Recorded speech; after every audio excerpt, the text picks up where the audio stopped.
Sí, Buenas noches. Hoy empezamos el módulo de clínica médica y estamos muy contentos de las 4 clases que vamos a tener de clínica, que van a ser muy buenas. El programa es bárbaro y la primera va a ser una extensiva y ardua revisión de la diabetes en el adulto por la doctora Julieta Solís Villarroel, que nos va a dar una clase impresionante. Así que todos atentos, antenas paradas y escuchemos palabra por palabra a la doctora. Su clase va a ser muy buena y seguramente la discusión posterior va a ser para alquilar balcones. Cuando quiera, Juli, bueno,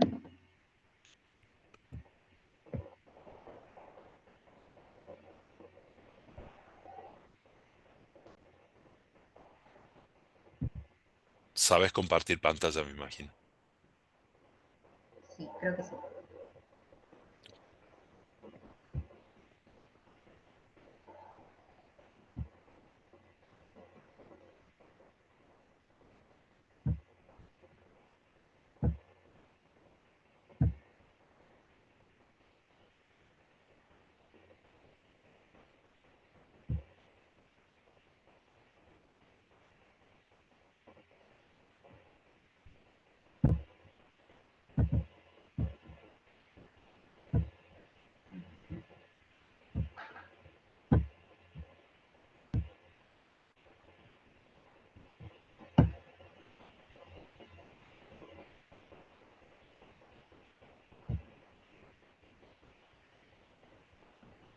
Si lo pones en presentación, Juli, queda toda la pantalla con tu clase y va a ser mejor.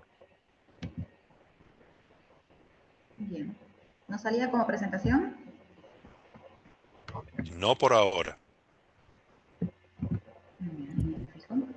Está el PowerPoint. Si vos la ves como presentación y nosotros no, salí y volver a entrar. Normalmente pasa eso. Ahí Bien. está, vuelve a entrar y por ahí engancha. No sé por qué está haciendo eso. Ya nos ha pasado.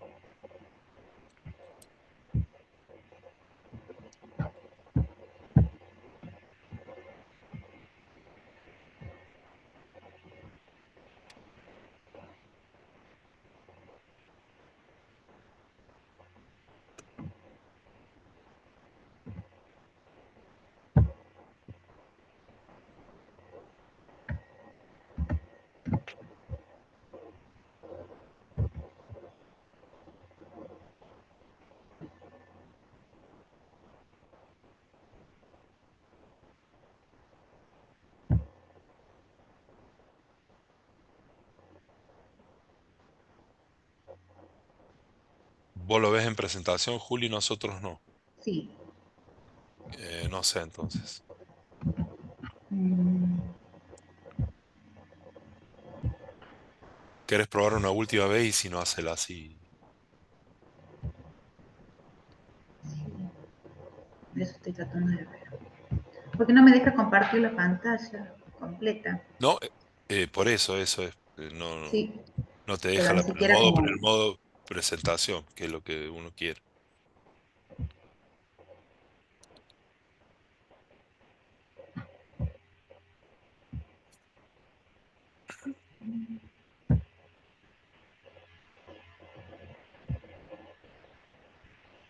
Ah, ojo, más adelante pone, ándate de ahí.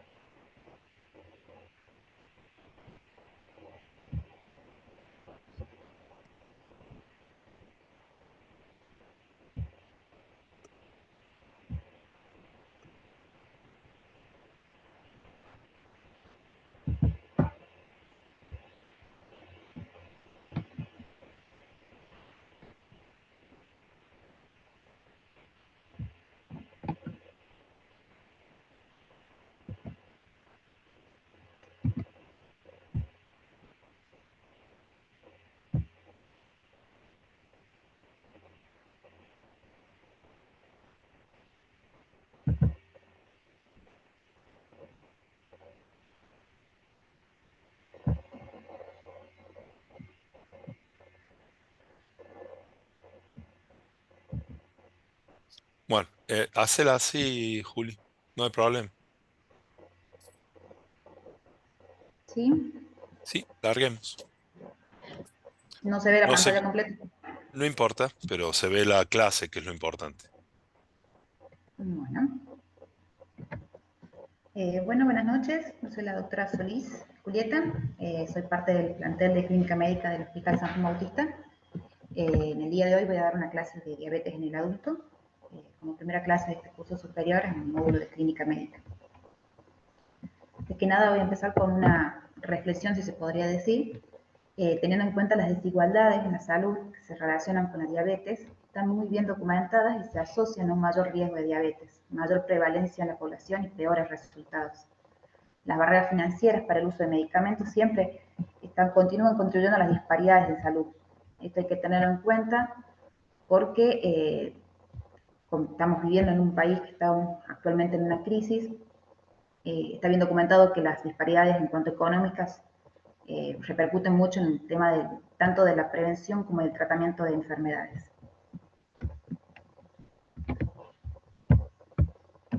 Los objetivos de esta clase, bueno, es un poquito repaso de la definición de diabetes, cómo lo vamos a rastrear, cuáles son los factores de riesgo y el uso de las escalas en los pacientes, cómo vamos a llegar al diagnóstico de la enfermedad, cómo vamos a prevenirla y los objetivos generales terapéuticos. En cuanto a la definición, sabemos que es una enfermedad metabólica crónica, se caracteriza por la falta o insuficiente producción de insulina, lo que genera una hiperglucemia.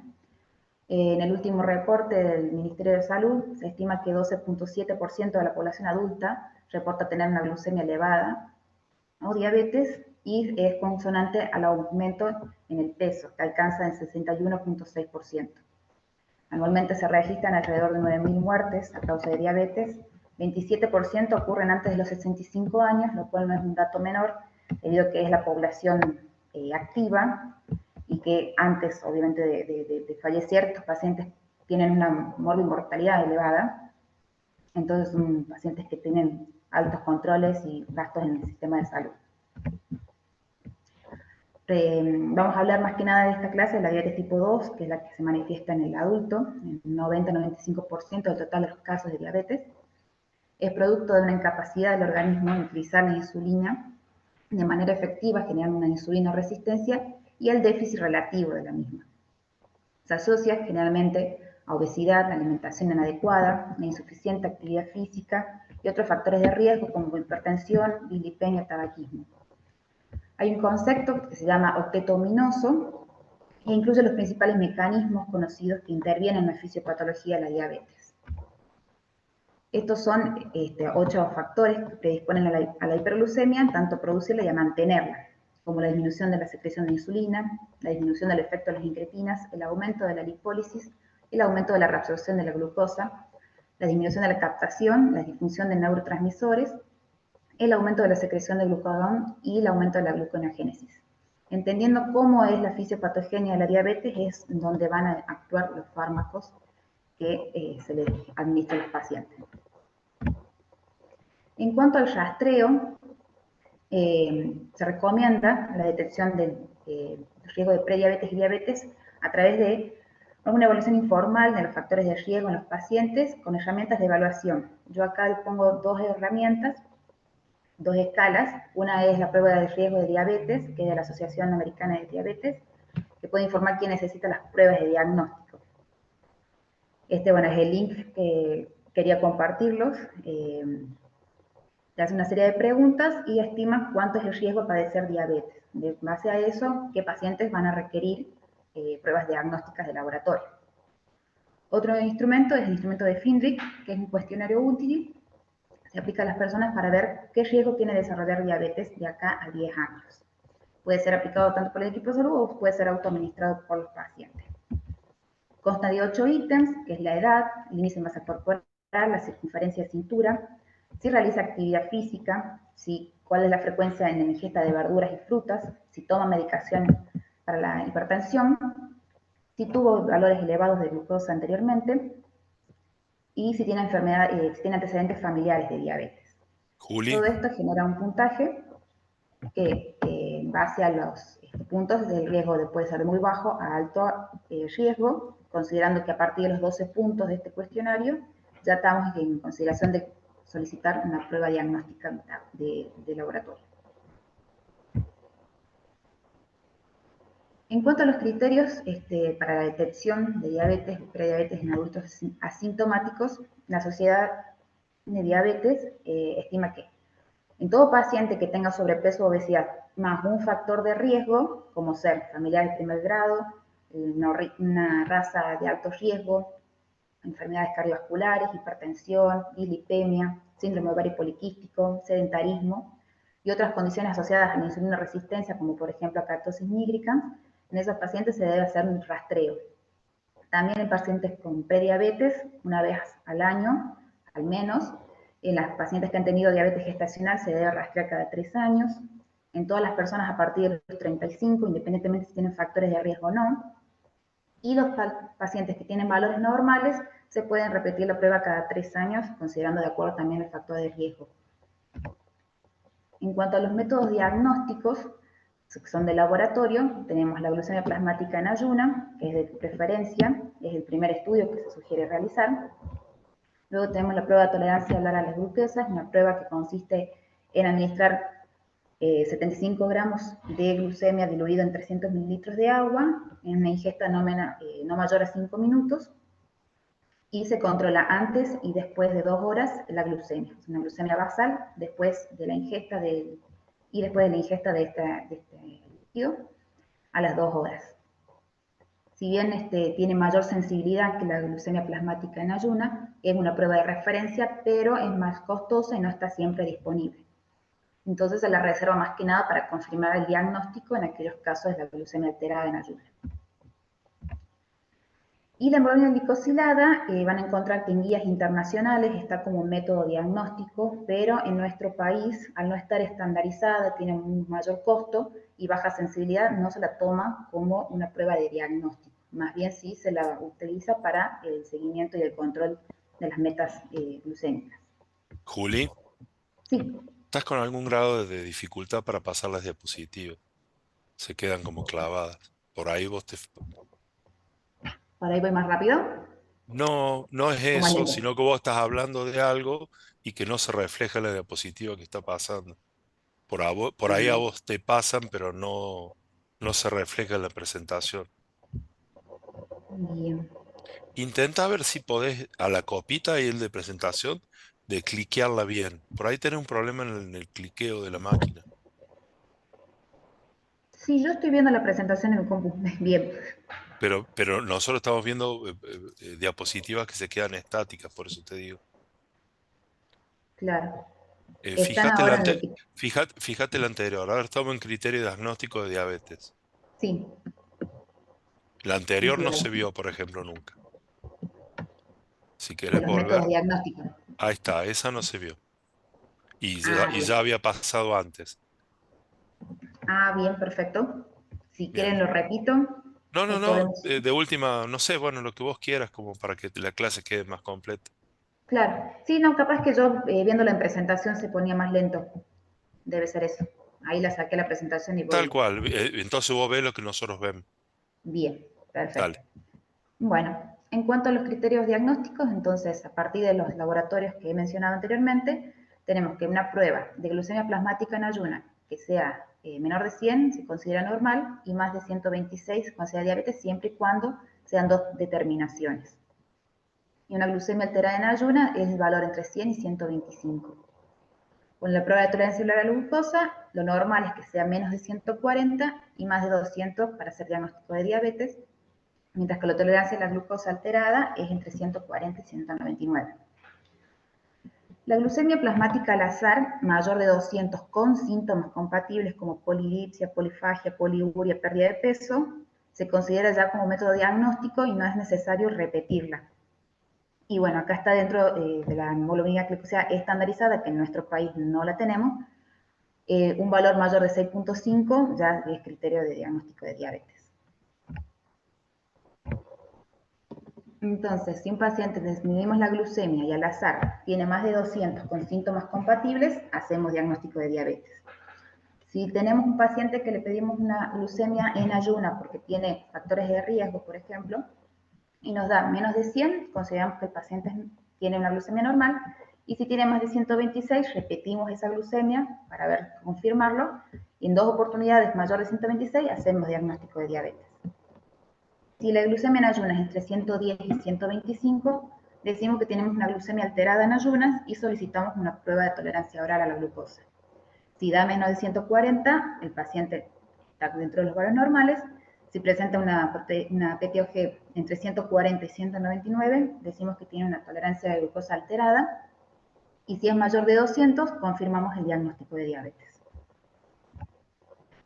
¿Por qué es importante hacer estas pruebas diagnósticas? No tan solo para hacer el diagnóstico de diabetes, sino también para hacer el diagnóstico de prediabetes, que es un estadio anticipado y que en una intervención intensiva podemos disminuir el riesgo de padecer diabetes en un futuro con todas sus complicaciones. Entonces hay que supervisar a estos pacientes con prediabetes al menos una vez al año, o sea, haciéndoles controles de laboratorio, siempre calculando los riesgos que tiene y los beneficios también. La prevención, como dijimos, tiene resultados significativos, benéficos, porque disminuimos la tasa de enfermedad cardiovascular, la enfermedad renal crónica, la ceguera y la muerte prematura. Entonces, podemos retrasar esta aparición de diabetes o prevenirla tratando los factores de riesgo de forma intensiva a través de un estilo de vida saludable, la sensación tabática y eventualmente algunos fármacos como la metformina. Entonces, si el paciente, por ejemplo, padece de sobrepeso o obesidad, sabemos que es un factor de riesgo para el desarrollo de diabetes y empeora el control de la diabetes en sí. Entonces hay que alentar a estos pacientes a que se incorporen a un tratamiento, digamos, para el descenso de peso, debido a que trae beneficios, reduce la incidencia de diabetes, mejora la glucemia en ayuna y genera beneficios para el control de la diabetes y todas las comorbilidades asociadas. Los beneficios guardan una relación lineal con el descenso de peso. Entonces, eso es muy importante aclarar a los pacientes que el descenso de peso, más allá de no tan solo descender, sino también de sostener el descenso, va a mejorar la mortalidad de los pacientes.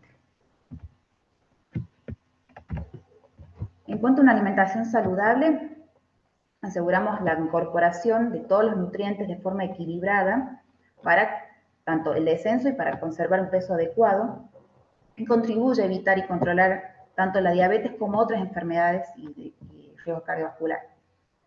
Entonces se recomienda esta alimentación saludable que incluye alimentos de todos los grupos, en todas las comidas, de una forma equilibrada, priorizando los que están en estado natural, evitando los ultraprocesados, la disminución del consumo de sodio, el aumento, digamos, del consumo de agua, sí o sí al menos 2 litros de agua por día, y la reducción del consumo de alcohol.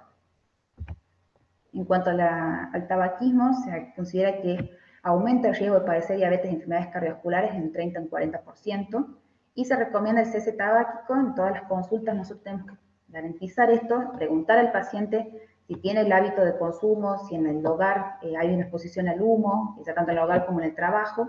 Hay que registrarlo en las historias clínicas y brindar consejería para el cese. En algunos casos puede ser, si el paciente está motivado a dejar de fumar, de poder derivarlo a algún consultorio de cese tabáquico y poder tratar con fármacos. En cuanto a la actividad física, es un componente clave tanto para la prevención como el tratamiento de la diabetes. Se recomienda 150 minutos de actividad física, al menos 3 días a la semana, que no pasen más de 2 días sin hacer ejercicio, y también complementar con ejercicios de fuerza y resistencia muscular para la flexibilidad mayores, para disminuir el riesgo de caídas y posibles fracturas. Las recomendaciones farmacológicas para la prevención de diabetes en un paciente que ya hemos estado implementando un estilo de vida más saludable, hemos descendido peso, hace actividad física y aún así no mejora los valores de glucemia, se puede considerar la metformina como prevención siempre y cuando no esté contraindicada. Sobre todo en los pacientes que tienen alto riesgo de diabetes, en los pacientes que tienen 25 y 59 años, con obesidad, con una glucemia plasmática elevada y una hemoglobina glicosilada más elevada, y sobre todo también en las pacientes con diabetes gestacional previa. El consumo de, el uso de metformina a largo plazo puede estar asociado a una deficiencia de vitamina B12, así que siempre hay que considerar el dosaje, sobre todo si el paciente está con anemia o neuropatía. En cuanto al tratamiento en sí de la diabetes, como objetivo principal es prevenir y retrasar todas las complicaciones, ya sea agudas o crónicas de la diabetes, y optimizar la calidad.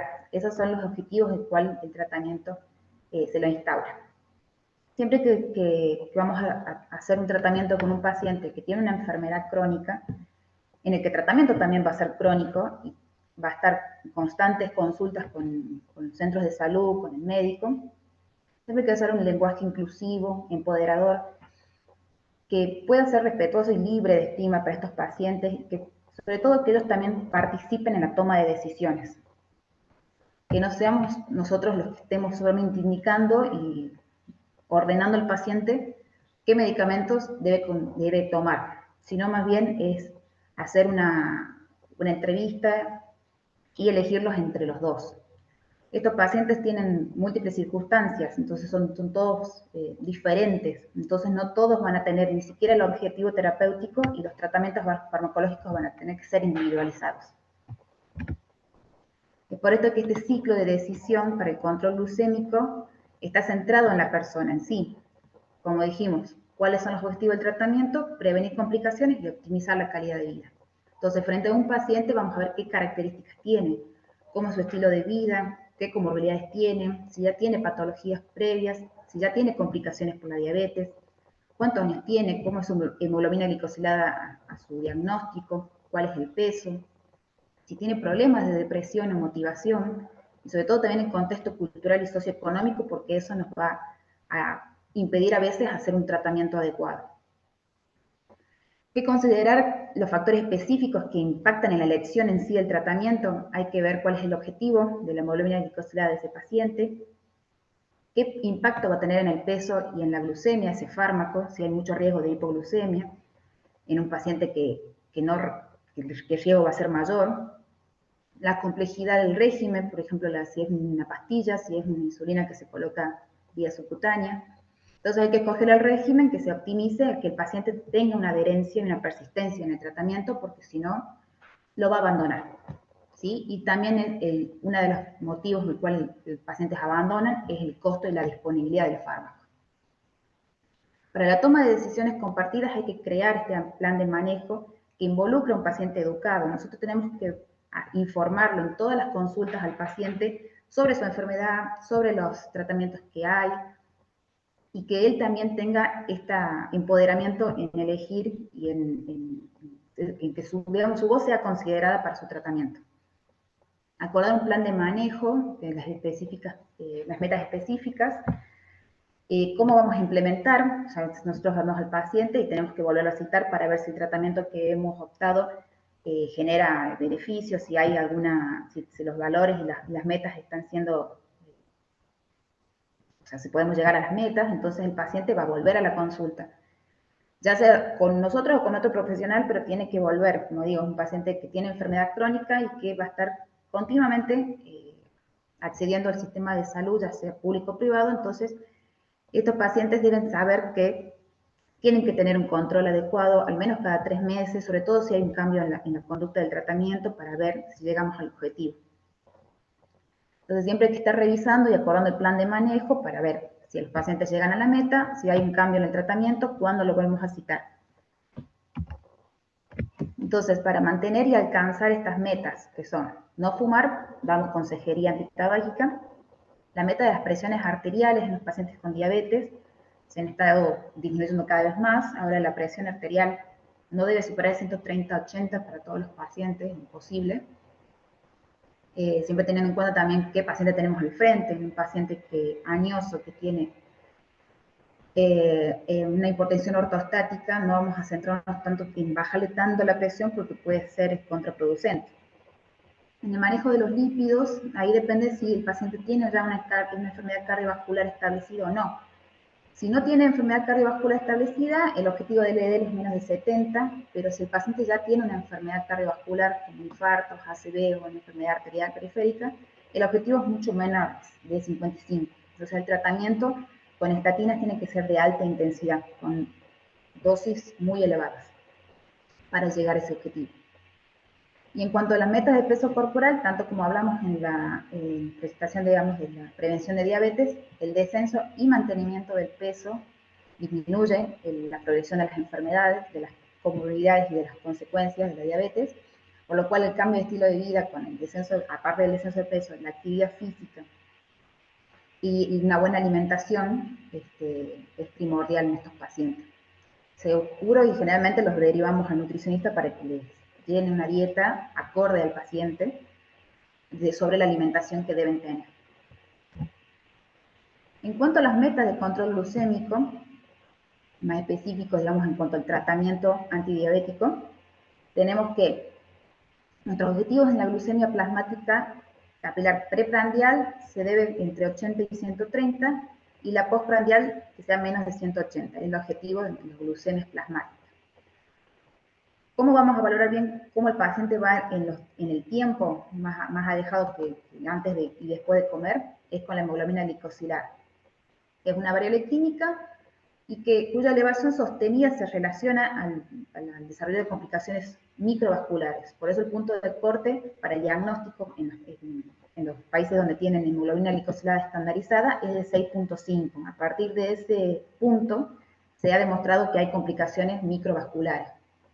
Entonces, el control y las metas glucémicas de nuestros pacientes, por una parte depende de eso y por otra parte depende de otros a tener en cuenta como la edad, como los años de la evolución de diabetes, si ya tienen complicaciones o comorbilidades, si el paciente tiene mucho riesgo de hacer hipoglucemias y cómo es la expectativa de vida. Entonces, como meta general es un valor de 7% de hemoglobina glicosilada. Podemos ser más intensos en los pacientes que tienen una expectativa de vida mayor, que no presentan comorbilidades ni complicaciones y que su tratamiento antidiabético sea de bajo riesgo de hipoglucemia.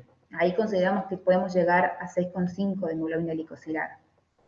En los pacientes que tienen alto riesgo de hipoglucemia, pacientes adultos mayores con una expectativa de vida menor de 10 años, podemos ser un poquito más laxos y cercanos al 8% de hemoglobina glicosilada. Y a 8,5 ya en pacientes que tienen en estadio terminal o que ya tienen una expectativa de vida muy limitada. En cuanto al tratamiento inicial con fármacos en los pacientes con diabetes, vamos a considerar unos escenarios diferentes. Tenemos el paciente que llega a la consulta y que detectamos que tiene diabetes, pero no tiene una sintomatología de hiperglucemia al momento del diagnóstico. Entonces, en estos pacientes vamos a tratarlos inicialmente con metformina. Si su hemoglobina glicosilada es mayor a 2% por encima de la meta, que lo acabamos de nombrar, podemos considerar 2 antibióticos orales. Siempre todo considerando siempre el estilo de vida saludable que ya hablamos y la educación para el manejo. La primera intensificación se va a hacer a los 3 a 6 meses, cuando vemos que, por ejemplo, una hemoglobina glicosilada no se modificó, continúa elevada, sus valores de glucemia también. Entonces, a la metformina le podemos asociar otro antidiabético oral, como las sulfanilureas, los inhibidores de la DPP4, ripalinina o la pioglitazona. Siempre hay que tener en cuenta que no hay que asociar las sulfanilureas con la repalinina por el riesgo de la hipoglucemia, ni dos antidiabéticos del mismo grupo farmacológico. Si a los 3 o 6 meses no alcanza el objetivo, hacemos una segunda intensificación, sumamos otro antidiabético oral o la insulina. Y recordar que las sulfenilureas, la repaglidina e insulina no deben ser asociados por el riesgo de hipoglucemia. En cuanto a los pacientes que ya tienen una enfermedad cardiovascular establecida, como dijimos, alguna enfermedad coronaria, cerebral o periférica, y que no alcancen la meta con la metformina o con 2 antidiabéticos, en estos casos se recomienda adicionar un inhibidor del transportador SGLT2, ya que demostró reducir la mortalidad y los eventos cardiovasculares mayores, incluso también la insuficiencia cardíaca. Y como alternativa podemos, en vez del inhibidor del SGLT2, podemos adicionar un análogo de GLP-1 que también ha demostrado disminuir los eventos cardiovasculares. Sí es de mayor costo y es de administración subcutánea, por lo cual se prefiere también al inhibidor de CGLT2, que también es de alto costo.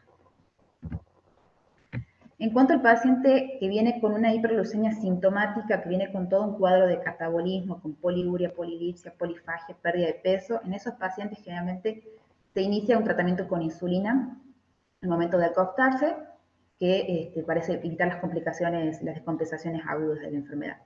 Y se pueden asociar una metformina, ya que contribuye también a mejorar el control glucémico y del peso. En estos pacientes, bueno, podemos iniciar una pauta de insulinización. Como dije, antes de dormir, la dosis es de 0,1 a 0,2 por kilo de peso o aproximadamente 10 unidades de insulina. Y se debe hacer un monitoreo 3 días consecutivos de la glucemia plasmática en ayuna, se lo cita al paciente y en base a los controles diarios que tuvo, vamos a hacer unas modificaciones. Si la glucemia plasmática en ayuna está entre 90 y 130, no ajustamos la dosis. Si está más de 130, aumentamos 2 dosis de la insulina.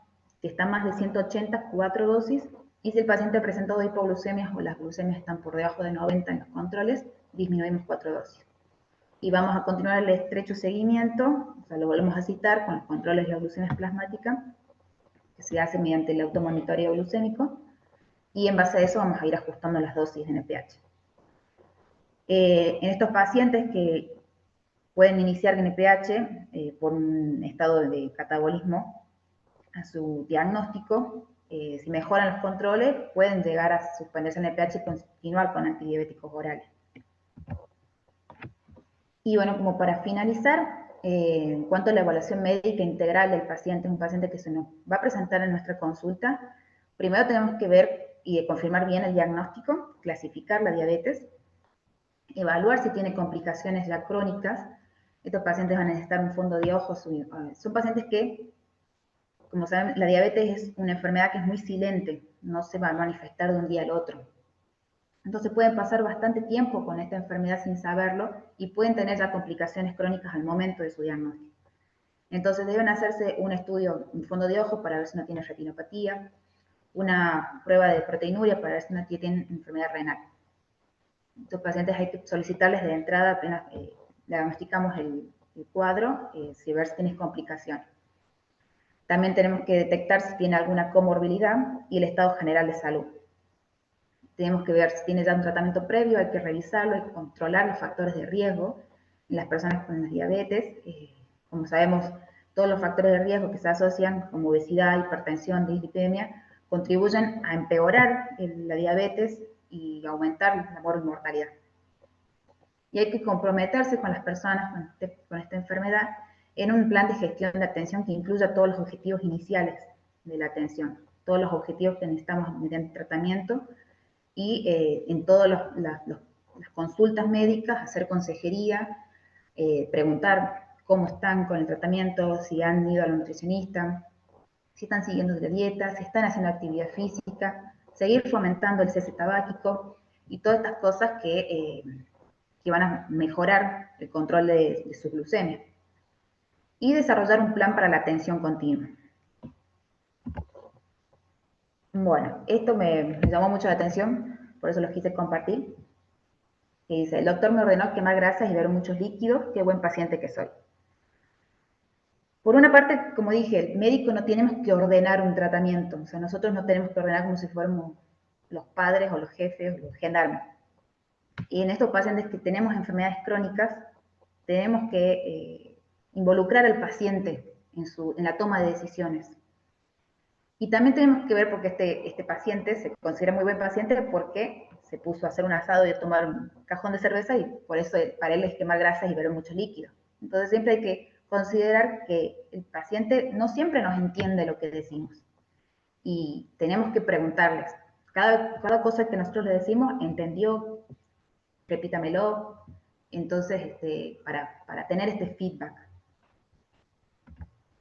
Y bueno, para cerrar, esta frase de Ramón Carrillo, mientras los médicos sigamos viendo enfermedades y olvidemos al enfermo como una unidad biológica, psicológica y social, seremos simples zapateros remendones de la personalidad humana.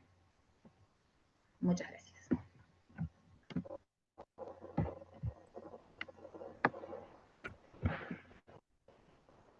Tremendo, Juli.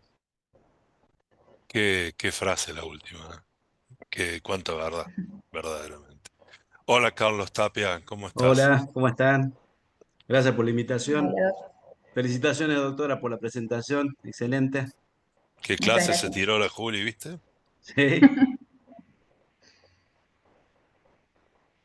Yo Muchas siempre, gracias. para empezar, yo siempre tengo la misma pregunta. Vos tenés una persona, un gordito con un poquito de síndrome metabólico, con una glucemia en ayunas de 105, con, que vos decís, está prediabetes, con 99 de glucemia, qué sé yo, y le das metformina. ¿No lo estás transformando en diabético? No se la sacás nunca más, o sea. Siempre hago la misma pregunta.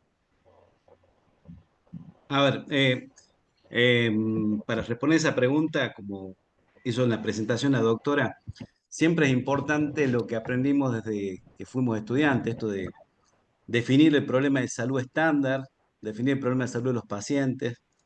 Este paciente que vos decís, no es que no le vas a sacar nunca la metformina, sino que acá es importante tener en cuenta lo que presentó la doctora en cuanto al abordaje integral de ese paciente, si uno puede mejorar la adherencia a lo que es el tipo de alimentación, la actividad física, la gestión emocional que tiene que tener este paciente, el sueño, que es muy importante hoy por hoy, por supuesto, eh, ver si en algún momento necesitamos recategorizar a este paciente como diabético o no.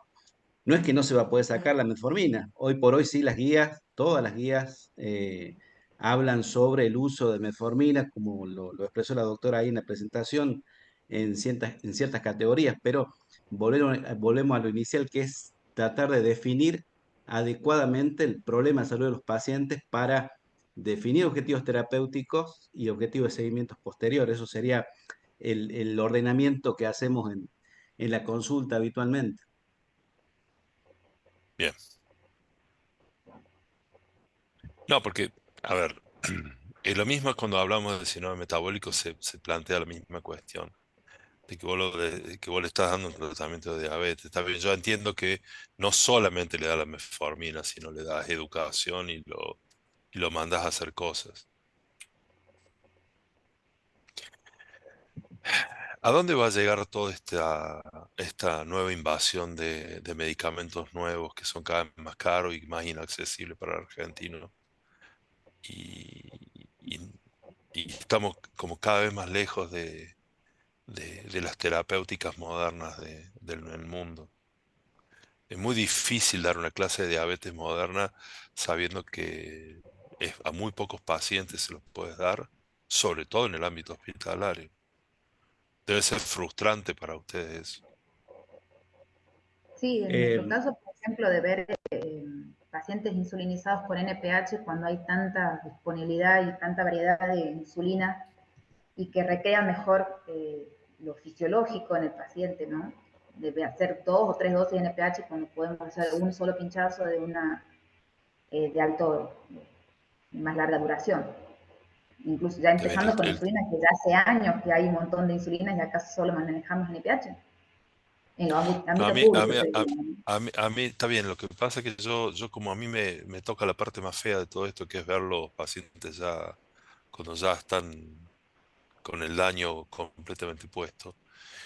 Eh, yo me imagino, Carlitos Tapia o vos, Juli, cuando se ponen con un paciente joven con diabetes, decir, voy a transitar con este tipo todo el camino que ya hemos visto, que transitaron por 20 años los pacientes que hoy están todos dañados con las mismas armas, eh, pero las armas nuevas por ahí me llevan a otro camino, no las puedo acceder porque son imposibles de comprar para la gente.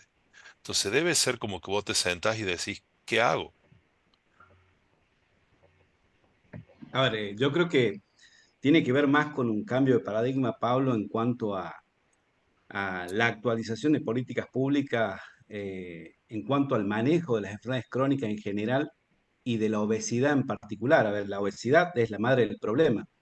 Si uno no trabaja a nivel comunitario, familiar, individual, sobre todo obesidad, es probable que más allá que tenga diabéticos que necesiten drogas de primera, hoy en las guías nuevas, en las guías que presentó la doctora de la ADA, se propone el uso, por ejemplo, de GLP-1, drogas carísimas. Actualmente semaglutide, una ampolla, una lapicera sale 72.000 pesos. Imagínate lo difícil, lo inaccesible que es, o un inhibidor de SGLT2 que hoy por hoy, precio de mercado, 20.000 pesos, es inaccesible para los pacientes. Pero en esto tiene que ver con el cambio, en todo caso, de paradigma, de pararse antes de esto. Esto tiene que ver con, por ahí, a ver, nosotros en la práctica diaria le decimos a los pacientes, bueno, trate de aumentar la actividad física no programada, o sea, por lo menos subir una escalera, dejar el auto más lejos, o la programada, y nos dicen esto que resulta que en el barrio no tenemos luz, entonces ya el horario que el paciente puede salir a caminar ya tiene algún inconveniente. Y lo otro es la situación actual que estamos pasando, que hoy por hoy, para tratar de mejorar el plan nutricional de los pacientes, hace falta muchas veces comprar alimentos a alto costo, y eso dificulta. Ya hay una barrera de inicio, más allá de llegar o no al GLP-1, de llegar o no al inhibidor SGLT2, de que no pueden acceder a esto porque no se están haciendo las cosas de inicio, más básicas. Y lo otro, Pablo, que es muy importante en este momento, que es el manejo del estrés, o el manejo emocional de todos los días, y sobre todo el sueño. Hoy por hoy, todas las líneas de tratamiento tienen que ver con el abordaje del síndrome de apnea y hipopnea del sueño, sobre la calidad del sueño y sobre cómo el paciente tiene que tratar de mejorar el estrés para poder dormir. Mirá qué fácil que es, a ver, o para nosotros los médicos decirlo, pero muchas veces los pacientes no duermen, o los pacientes no acceden a tener por ahí consejería nuestra por parte de los médicos del equipo de salud en cuanto al manejo del estrés. Eso es lo que nos pasa en la práctica diaria. Más allá, insisto, de que podamos acceder o no a darle una lapicera para que pueda perder peso con drogas nuevas, que inclusive hoy por hoy, para que se dé una idea, eh, hay drogas que ya estamos en la tercera generación de medicamentos para pérdida de peso y diabetes, y resulta que Que los de acá no primera entró ni la generación no los primera. podemos indicar, ¿sí?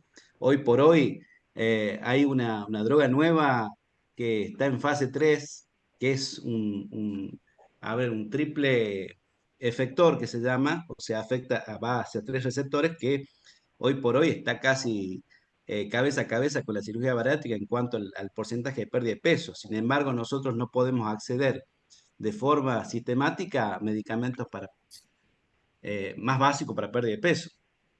Lo que pasa que cuando uno ve cómo en el mundo se está manejando esto, a ver, yo no sé los estudios, por ahí ustedes los tienen ya de seguimiento de largo plazo con toda la batería moderna de medicamentos. Pero vos cuando ves un diabético en el mundo, el diabético tiene su freestyle en el brazo, tiene Ah, entonces, estamos tan lejos. Esta charla me llena de frustración, eso es lo que quiero decir, porque a mí me toca rebanarle un pie a un pobre chico en una terapia intensiva hoy porque se está muriendo de una infección en un pie. Entonces, esta charla siempre me lleva al mismo lugar, me embola demasiado, porque está todo bien, pero los caminos que llevamos nosotros todos los días son caminos que nos han demostrado que llevan a la gente a estar muy dañada. Y los otros caminos que nos muestra la ciencia moderna, no los podemos transitar. Es como una especialidad que todavía no ha pasado, porque en la oncología eh, sí se ha pasado a las otras cosas. Bueno, los recursos son otros, porque el miedo es otro, porque todo el mundo está persuadido de que con la oncología no se jode. La diabetes es mucho más extensa, es mucho más universal, pero estamos como 20 años atrasados con respecto al mundo. Entonces, me parece que en los próximos 10, 15 años vamos a seguir viendo los mismos pacientes que vemos hoy, que no vamos a cambiar para otro lado mejor. Y por ahí el mundo sí va a manejar mejor la diabetes. Y no solamente la obesidad, te hablo de la diabetes como enfermedad sistémica.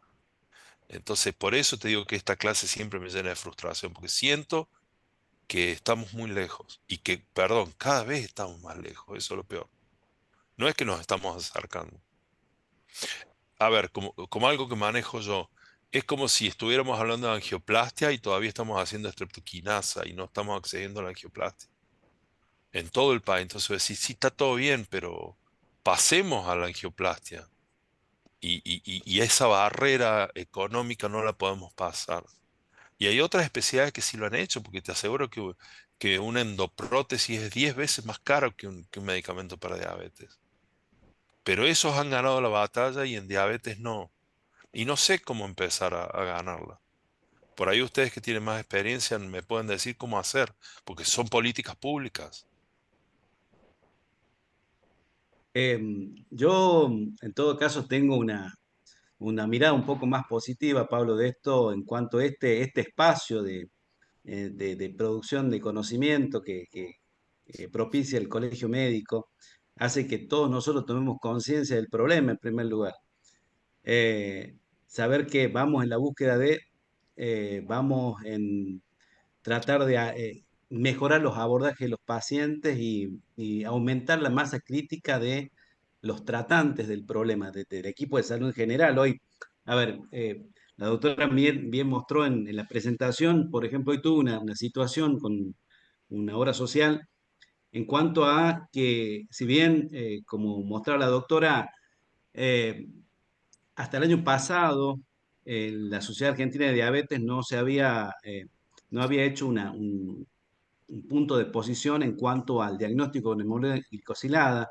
Sin embargo, en enero de este año sacó eh, una guía en el cual propicia ya en Argentina el diagnóstico de diabetes con hemoglobina glicosilada.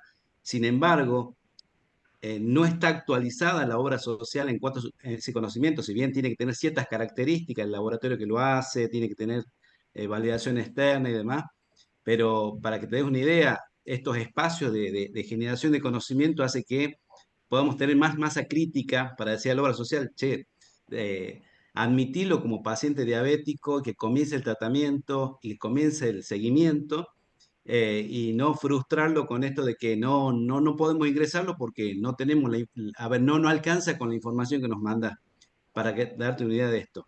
Eh, yo insisto con esto, Pablo, más allá de que por ahí es frustrante en la práctica diaria no tener acceso a toda a la medicación actual, pero sí saber que, a ver, si podemos hacer un diagnóstico y hacer un abordaje inicial, ya sirve para poder categorizar ese paciente y bueno, y tratar que no te llegue a vos ese paciente en algún momento en cuanto a las complicaciones que puede hacer. Juli, ¿cómo la ves? Y yo también trato de ser positiva. Es verdad que, bueno, yo solo trabajo en la parte pública. Vemos muchos pacientes jóvenes con todas las complicaciones ya de diabetes, a pesar de no tener muchísimos años de diabetes, pero evidentemente esas personas no tuvieron un buen manejo de su enfermedad. Esto de empoderar a los pacientes de su salud, porque es suya, nosotros podemos orientarlos y ayudarlos, pero en definitiva el que va a hacer la actividad física, el que va a querer bajar o no de peso, o el que va a hacer, tomar o no la medicación, es el paciente.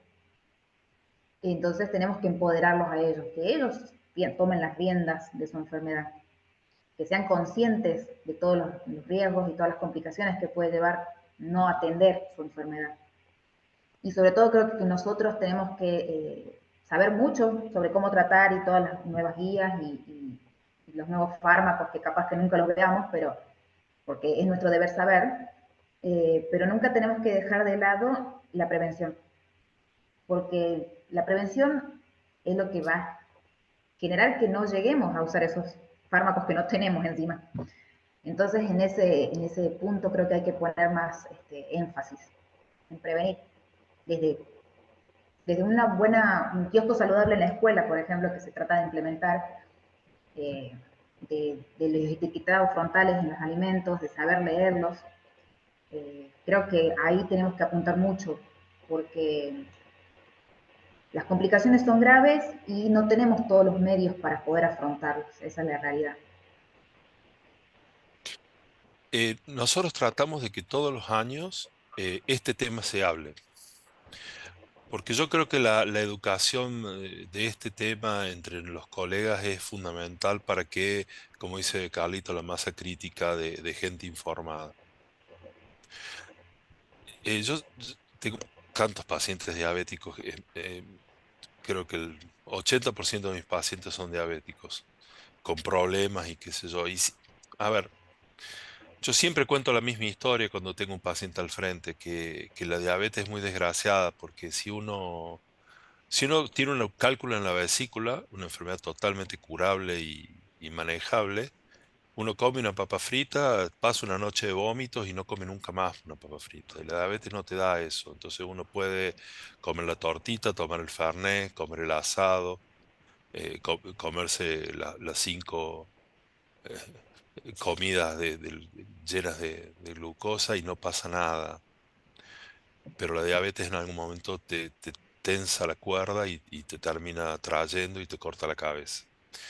eh, la gente tiene que entender de lo que es una enfermedad silenciosa, una enfermedad que no da síntomas. Y cuando los da es porque ya te destruyó, ya te sacó la retina, ya te sacó los riñones, ya te sacó una pierna. Y me desespera tanto chico joven, que es lo que uno ve, Julieta, en el hospital. Y no son todos obesos. Son chicos mal cuidados, mal educados. Entonces pero la mala educación también parte de nosotros. Entonces, por eso nosotros intentamos que esta clase esté todos los años, por distintas personas, por distintos enfoques. eh, porque es tan importante que nosotros eduquemos en esto como médicos.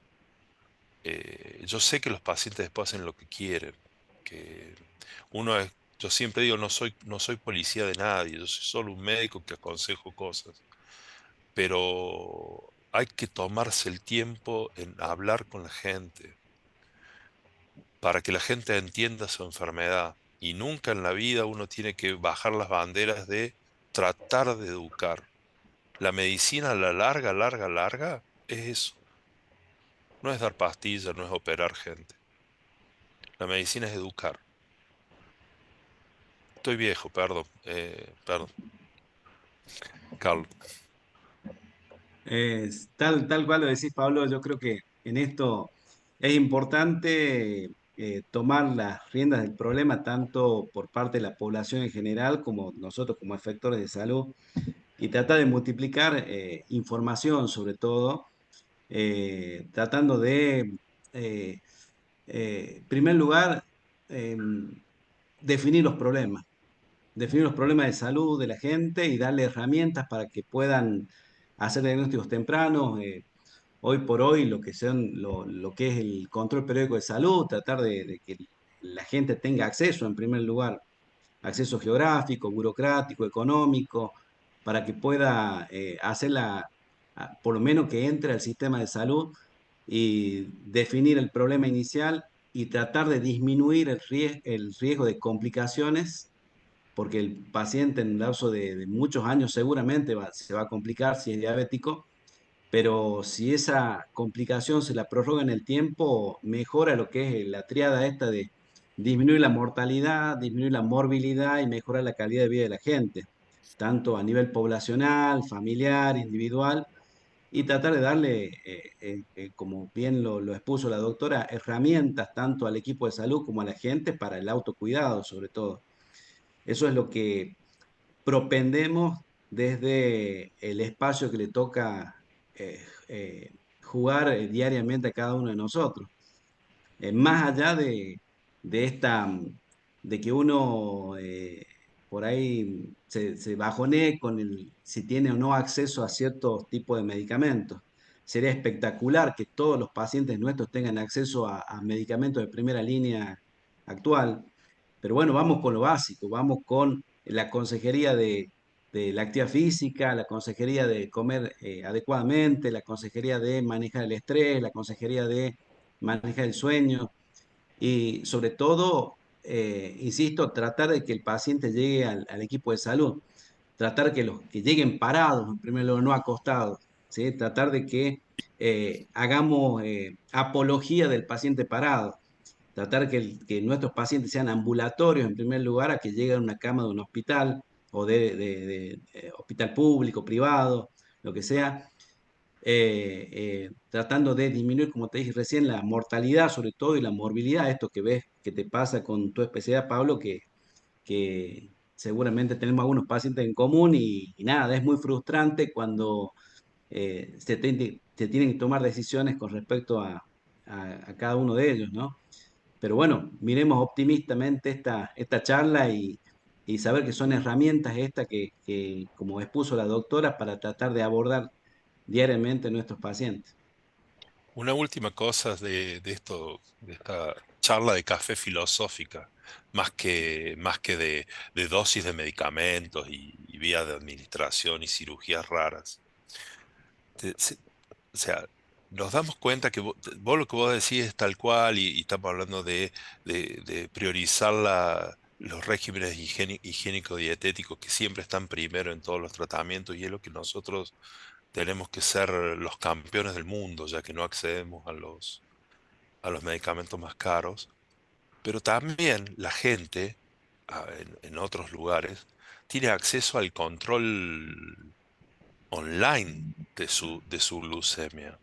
Y yo lo he vivido de estar con un diabético en otro lado del mundo, con su freestyle puesto y que comió una manzana y prendía su teléfono y decía, ve, la manzana me estoy 116, la puedo comer tranquilo. Pero mira, este pedazo de queso no, porque me levanta 112. También se ponen un poco locos y se están continuamente viendo qué glucosa tienen, pero el control de su enfermedad ahí se da cuenta, manejado bien y canalizado bien la ansiedad de que no estar como un tarado de cada 2 minutos ver qué glucosa uno tiene, el control total de su enfermedad lo tienen afuera, independientemente de las drogas caras. Acá la gente, vos le preguntás en el consultorio, ¿y qué glucemia está manteniendo? Y no sé, porque el aparatito lo tengo en un cajón y le está sin pila. Entonces vos decís, lo básico que le da el sistema de salud y tampoco lo usan. Y estamos hablando de algo de hace 30 años que son los glucometers, que afuera se venden en un kiosco, en la farmacia que está en la esquina, ya los tenés ahí que por $15 los compras. Pero acá te los da la salud pública y privada y también la gente lo tiene en un cajón sin pila. Cuando vos le decís, bueno, ¿qué glucemia estás manejando? ¿Cómo lo estás llevando? La gente no. Bueno, basta de esto. Juli, como tratamiento para el diabético no insulino dependiente, ¿qué queda en pie en el año 2023 además de la metformina? Y Así bueno, tenemos, sacamos, aquí sacamos las insulinas, solamente las pastillas. y dentro de lo que es antibióticos orales, los sulfanilureas, los inhibidores de la DP4, la pioglitazona, la replacinida es uno de los tratamientos así como antes de llegar a la insulina, esperemos nunca llegar a la insulina, pero tanto asociados o suplantando la metformina. Todo depende del tipo de paciente que tengamos enfrente, de sus valores de glucemia, de sus valores de hemoglobina glicosilada, si alcanza o no los objetivos. Podemos asociar, bueno, o si el paciente tiene contraindicación de metformina, que es de primera línea, cambiarlo por estos antidiabéticos orales.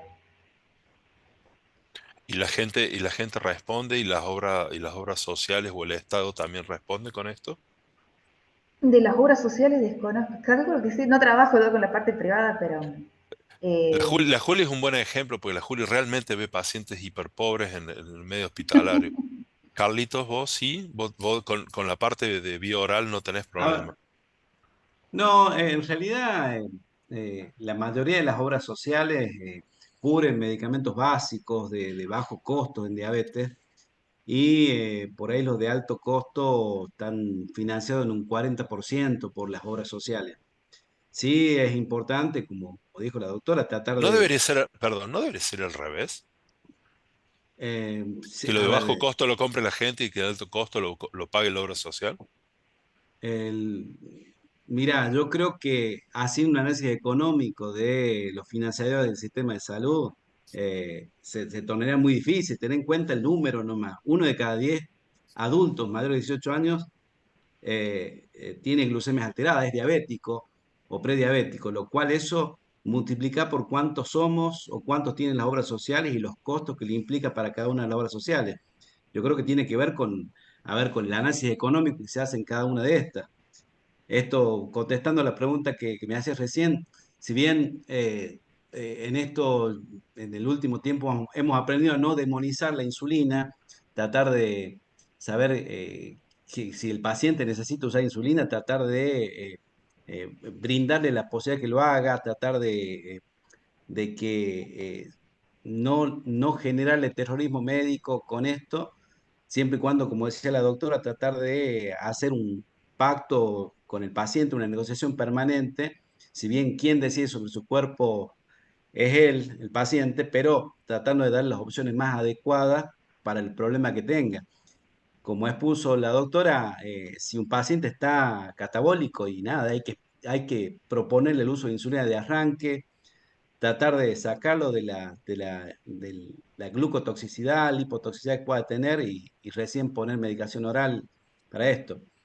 Eh, a ver, en esto del tratamiento con normoglucemiantes orales, hay acceso limitado en cuanto a drogas de alto costo, pero bueno, hay que ponerlo en la mesa y decidir junto con ellos y con la familia para ver si lo pueden acceder. Porque ten en cuenta, como recién presentaba la doctora, después de cierto nivel de glucemia, hemoglobina glicosilada o tiempo en rango, que es hoy por hoy en diabetología hablamos de un término que es tiempo en rango, que es el tiempo del día que debe permanecer con glucosa adecuada, como vos ponías recién el ejemplo de tus amigos con freestyle libre. Los colegas, el freestyle libre es un monitor de glucosa intersticial que se coloca en algún tejido celular subcutáneo y permite mediciones a través de un Bluetooth y permite cargar la información y tratar de tomar decisiones. Eso da muchas glucemias o mucha información por día y permite definir algo que en diabetología se llama tiempo en rango. El tiempo en rango es decir que por lo menos el 70% del día el paciente esté entre glucemias entre 80 y 180 y definir por ahí el riesgo de hipoglucemia o hiperglucemia persistente. Eso es lo que hace. Yo lo nombré y como si todos entendiéramos lo que estaba hablando, pido disculpas. Sí, Lo que te da muy, muy increíble son las curvas diarias, que vos las ves con 24 horas. claro. Entonces, vos sabes perfectamente como paciente y como médico, hay médicos que tienen todo un sistema que tienen monitoreando a todos sus pacientes. Es un Claro, sistema de telemetría médica impresionante. Entonces vos sabés perfectamente cuando te viene a la consulta si ese tipo, qué porcentaje del día estuvo euglucémico, hiperglucémico o claro. desastre, y no te puede mentir más. Perdón de no explicar lo que es. Yo considero como que todos lo hubieran sabido. Bien, gracias, Carlos, de explicarlo.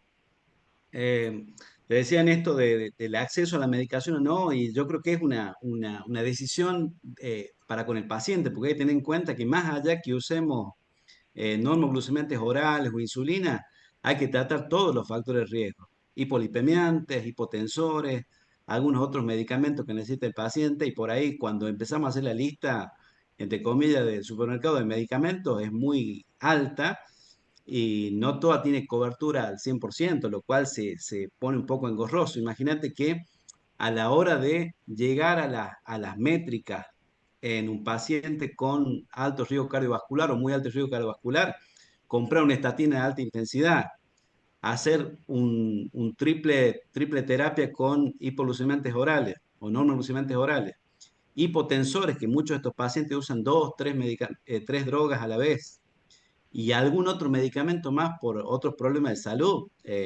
se encarece muchísimo la Un terapéutica, ¿no? antiagregante o un Eh, anticoagulante que valen arriba de 10.000 eh, mangos. claro, va a depender, por supuesto, de la situación del paciente, pero para que te dé una idea, hoy por hoy, si uno hace una categorización de un diabético ya de arranque es de alto riesgo, de arranque. Y como dijo la doctora ahí, tiene que tener un LDL por abajo de 70 para todos. Y esto significa poner una estatina de alta intensidad, y hoy por hoy precio de mercado entre 10.000 y 15.000 pesos. ¿Sí? Y acá hay que tener en cuenta la adherencia de los pacientes y el tratamiento a largo plazo, ¿no? Más allá de que hoy por hoy las obras sociales tengan una cobertura de un 40%, algún laboratorio tenga un 2 por 1, pero más allá de eso, la gente muchas veces elige comer o mandar los chicos a la escuela que comprarse el hipotensor ese mes, o de los 3 medicamentos para diabetes, uno quedó colgado porque no lo pudo comprar y accedió solamente que le dio de forma gratuita la obra social.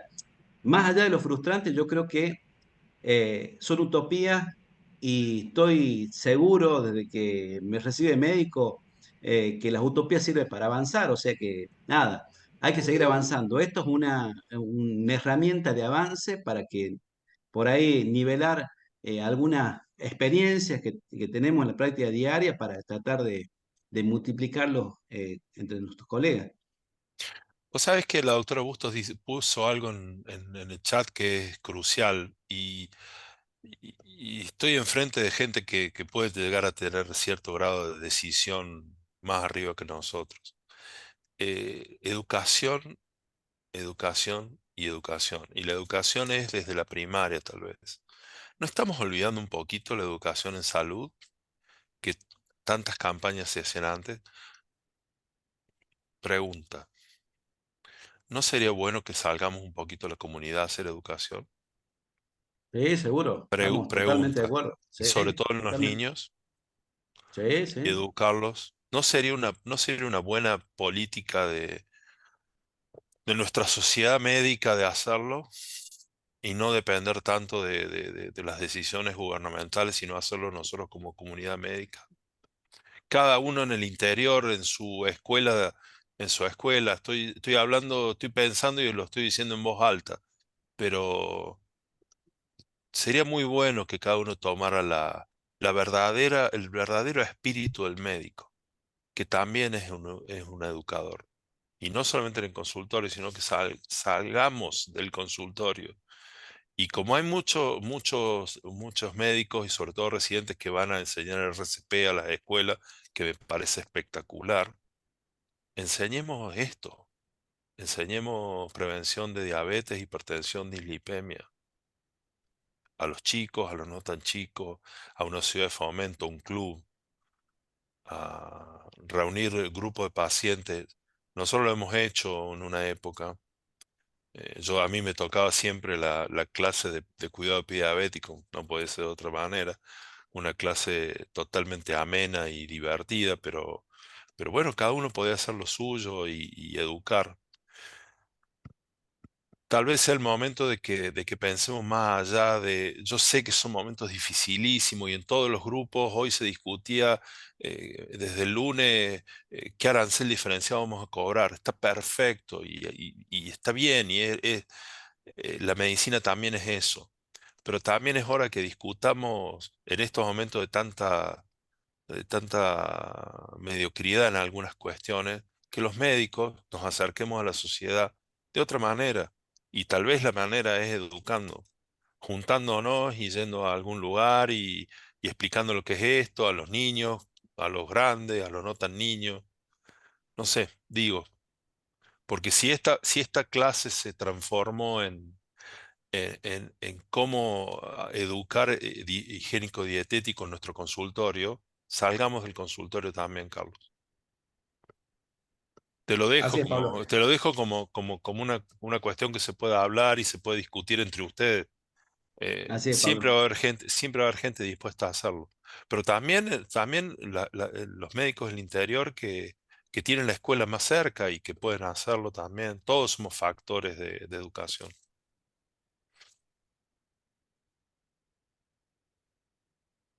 Así es, Pablo. Así es. Eh, es responsabilidad de todos y por ahí nosotros que tenemos algún tipo más de información, sí, es multiplicarla permanentemente en estos aspectos y en algunos otros más también, ¿no? En diferentes momentos del ciclo vital familiar, desde el niño hasta el anciano, es importante. Hay otros problemas de salud también que también merecen la atención y esto, diabetes que es tan prevalente sobre todas las cosas.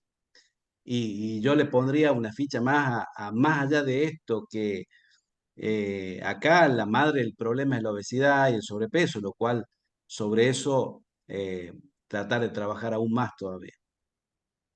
Y en estas épocas de crisis económica, la gente se va a alimentar peor, pero no porque va a quedar más flaca, tal vez quede más gorda No, no, porque se no, alimenta no. con lo que puede y tal vez no es lo que dietéticamente es recomendable. Así es. Fue una clase extraordinaria y toda esta discusión fue una porquería, pues nos pusimos demasiado filosóficos y aburridos para un viernes a la noche. Y es más, se fue hasta la doctora Julieta. ¿Dónde está Julieta? Estoy, Sé no que sé tenés si el me escucha. micrófono prendido, pero está sin cámara. Sí, se me tildó. ¿Me Se escuchas? te tildó, te estamos escuchando lo mismo. Bueno, Ah, bien. ¿alguien más quiere hacer alguna pregunta? Está el chat abierto.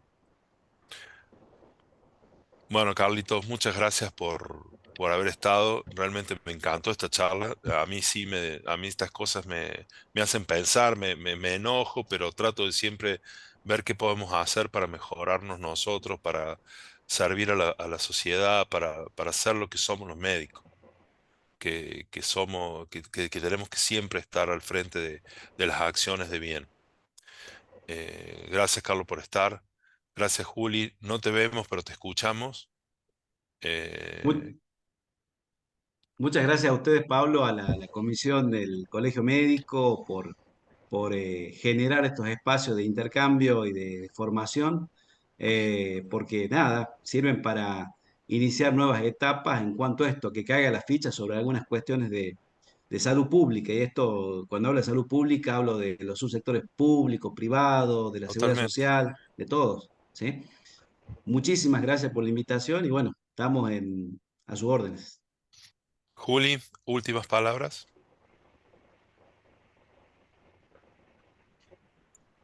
Bueno, muchas gracias por escucharme, por decir que estuvo linda la clase.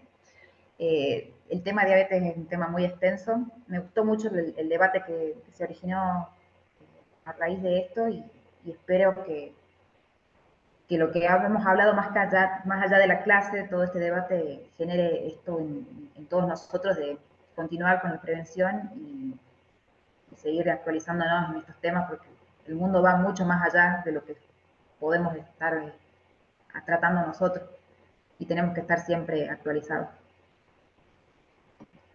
Muchas gracias. Buen fin de semana largo. Pásenlo en familia y disfruten de la vida. Vienen épocas muy complicadas, así que disfrutemos todos los días. Gracias Optimismo, por todo. Pablo. Siempre. Dale. Nos vemos. Abrazo. Muchas Gracias. gracias.